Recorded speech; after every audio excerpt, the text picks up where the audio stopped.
What is going on, you guys? My name is Rayge, and we are back today with my signature gold hack strategy to go over how I have saved over 150 million gold utilizing this strategy across all the game modes in the game. But as well, this is more of a mentality as well, that hopefully this can help shed some light on how I've been able to min-max my resources and as well still build up teams that are relevant for the meta and the end game content. So first and foremost, guys, I'm sure you've seen this before already, but I preach this, day in, day out. There's immense value to be had for how high you build up your raid teams. Now, typically right now in the end game for the incursion raids, you only need to build these teams up to certain levels so that way they do perform. Now, mind you, this may or may not be able to auto sim the raids, but it's going to save you a significant amount of resources, which I've done so, especially if you know that these teams aren't going to be lasting, let's say, for the entirety of 2024 and beyond. Then you want to build to the level that you're comfortable with, and that way you're still able to maximize the endgame content, and at the same time, you don't have to utilize resources. So I'm going to start top down with the teams here and how much I've saved in the strategy. So first and foremost, the Bifrost team here, less than 850k in total combat power, but they can full clear the end game for incursion 2 mystic nodes. The key difference here is the fact that you really do want to focus on a core or an engine of the team, a key driving character that's going to be able to bring up all the rest of the characters. In this case, it's Val at gear tier 18. The rest of my team is only just a bunch of gear tier 14s at level 75. And for that very reason, it saved me over 30 million gold, especially if most folks are bringing them up to level 85 and beyond to level 90. That's the threshold I've utilized to calculate the gold here. And then likewise here for Pegasus. They're the go-to team right now for tech nodes in all the Doom and Incursion raids. And you can see here, the 900k in total combat power here full clears the Incursion 2 tech nodes. Again, similar to the Bifrost situation, Kestrel is now my engine and core of the team. Her immense damage brings up the rest of the team, and the team has enough synergy and support to stay alive, and as well Rescue obviously having that revive mechanic, absolutely huge. Now, very, very similar Bifrost, my Pegasus team here. Only one character at gear tier 18, in this case being Kestrel, the remainder being at gear tier 14, and can still get the job done in the highest end game content for the incursions right now at the time of recording. So from these two situations here, we have over 40 million to 60 million gold saved here, which is pretty bonkers, guys. Obviously I was being conservative with the numbers here, but 40 million if you're comparing it to level 85. Over 60 million if you typically bring characters up to level 90. This is a significant amount of savings. And we know with two new raid teams coming out with Extreme and Hivemind, this is something I definitely want to apply going forward as well, because everything's going to essentially add up. Now we have the Extreme X-Men team. And again, guys, if you want to see all my videos in action with these team levels, I will link it below, so that way you can not only see the strategy, but the fact that these teams do work. Extreme was a little higher than I expected. I didn't actually gear tier 18 any of these characters. We luckily had Gambit already high up at gear tier 17, but I did find that with this team, they overall needed to be more well-rounded to perform decently. So a 1 million total combat power team is able to full clear the Incursion 2 mutant nodes, and that consists of 3 gear tier 16 characters and 2 at 17. So I had both Nightcrawler and Gambit at 17, the remaining at 16. They just need to be more well-rounded, I find, because I think the mutant nodes are tuned up a lot more than obviously the Mystic and Tech.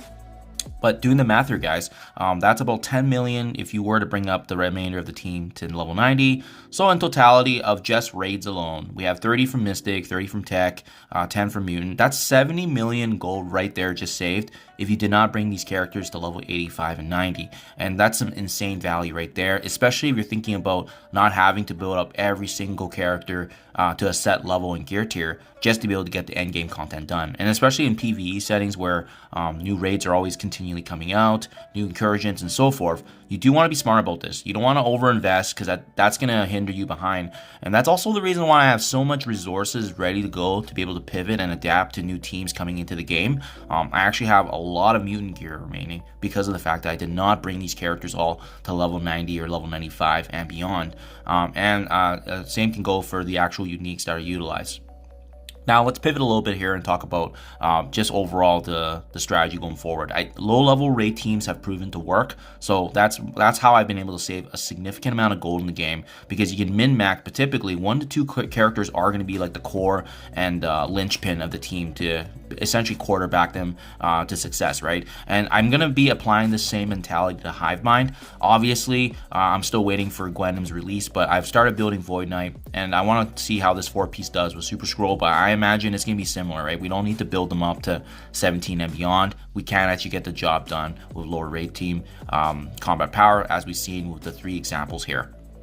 Now, let's talk about the legendary events as well, because of the success and what I've shown here. So many of these, the characters that you see on screen are actually what the current strength level is in my roster, but this is what was able to get the job done for these legendary trials, and again, some significant value to be had. So starting first off with the Nova trials, utilizing the Masters of Evil, I was able to get difficulty 8, all 9 nodes, excluding the last and final boss node there, with a total of a 780k team. They landed the 1.35 million score. And then again, if you map that out to bringing these characters up to level 85, that's right there, that's already 20 million gold saved, because 2 of the characters were 14, 2 of them were at 15, and the only level 18 gear tier that I had was Kang, again being that core, that engine of the team that really carries the team to success. Showcasing here that you don't necessarily need a massive team to actually maximize on the Legendary Trials event. Now, having said that, they are changing these trials now going forward, where they're going to be running them less, and kind of similar to the treatment of the Scourges, right? So this is obviously going to change my game plan a bit, but I'll keep you guys up to date on the next Legendary, because I'm still going to be having the same mentality here. I do want to save, I want to min-max if I can, and if multiple event runnings of this is able to allow us to get minimum shard payouts following the event conclusion, I definitely want to capitalize on that. Now, similar story here to the Black Cat trials. This was one of my most successful ones, because not only did I use a team size very similar to what I utilized in the Nova trials, but as well, they were able to actually full clear all nodes in difficulty 8. So a 770k combat team total power here with the Nowhere. And again, you can see on screen, there's only 1 character at 14, 2 at 15, and 3 characters at gear tier 16. So this one was a little bit different. It's more well-rounded, no gear tier 17 or 18s. But again, similar cost savings. We saved another 20 million here just from not having to bring them up to level 90 and beyond.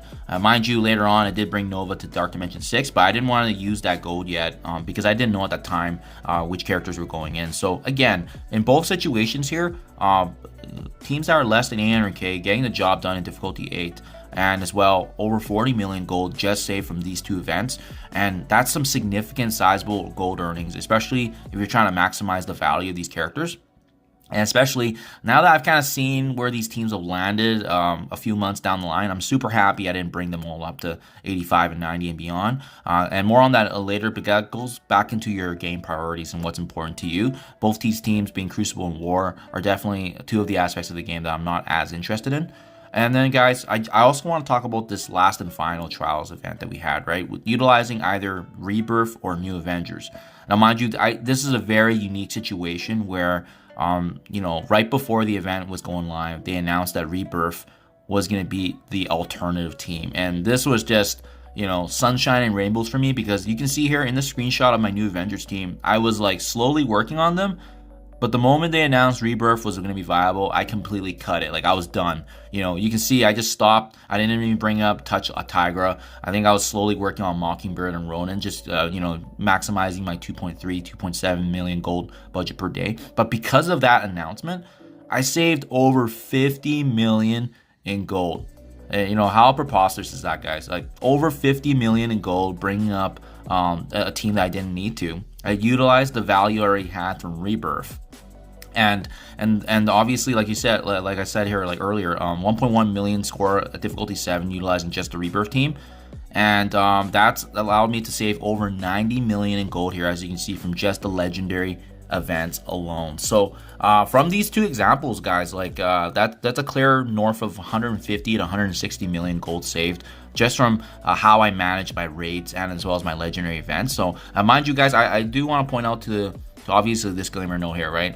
Many folks pivoting obviously to new Avengers and building them up now if you didn't have Rebirth built up, and I totally get it because they are the meta team and obviously value being newer. But there are confirmed reworks coming now to Captain Carter and as well as Captain America for the Out of Time team. So something to be mindful of.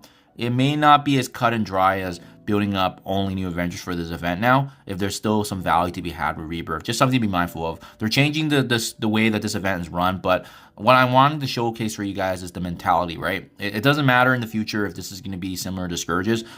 This is how I want to attack other future legendary events. Same with raid teams as I outlined before. And that has allowed me to save a significant amount of gold, which has allowed me to pivot in the game as well, build up teams and characters in that time. And that's also why I'm not usually under duress for gold or resources, because this strategy has not, just saved me that significant amount of gold. But aside from that, all the training materials, all the uniques, all the different components required actually bringing up characters, that has been saved. In addition to T4s, which is, there's other constraints in the game happening that's not just gold and training, but this is definitely tied back to it because we've been able to min-max 2 sizable PvE content game modes, being raids and the legendary trials for releasing new legendary characters in the game. So, guys, takeaway, at the end of the day, you gotta do what's best for your account.